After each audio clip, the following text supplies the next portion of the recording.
High, আমি প্রিয়া রান্নাঘরে সবাইকে স্বাগত জানাই। তো আজকে আমি বানাবো হচ্ছে মুসুরি ডালের বড়া। আমি সকাল সকাল উঠে মুসুরি ডালগুলো ভিজিয়ে রেখেছিলাম, ওই যে বাটলে যে নরম হয়ে যাবে, আর নরম হলে বাটতেও খুব সুবিধা হবে। এখন তো মিক্সির জন্যে মুসুরি ডাল কেউ বাটতেই চায় না, বেশি সবাই এখন মিক্সিতেই করে নেয়। আসলে কি বলো তো, মিক্সিতে না মুসুরি ডালটা বাটলে বড়াটা অতটাও সুন্দর হয় না, আর খেতেও খুব একটা ভালো লাগে না। আগেরকার দিনে মানুষগুলো তো সব মিক্সি তো ছিলই না, তখন তো সবাই পাটায় বেটেই করেছিল।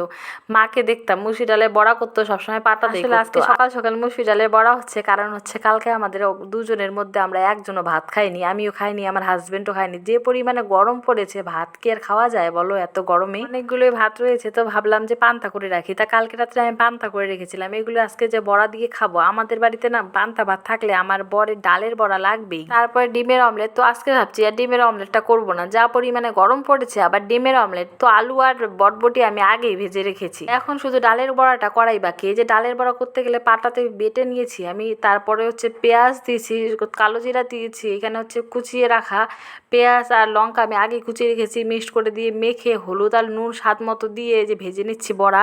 তো এই যে বড়াটাও আমার লাল লাল করে ভেজে নিব, এগুলো মচমচা থাকে, তাহলে পান্তা ভাত দিয়ে খেতে খুবই ভালো লাগে। এর জন্য আমি আরও বড়াটা আজকে শেষে করলাম। কোনো বড়াই একটু মচমচা না থাকলে না আর খেতে ভালো লাগে, আর পান্তা ভাতের সাথে যে একটু মচমচাই লাগবে। এই যে দেখো বড়াটা আমার কেমন হয়েছে, আমি আগে থেকেই শুকনো লঙ্কা ভেজে নিয়েছি। Bye bye. এভাবে বড়া দিয়ে তরকারিও হওয়া যায়।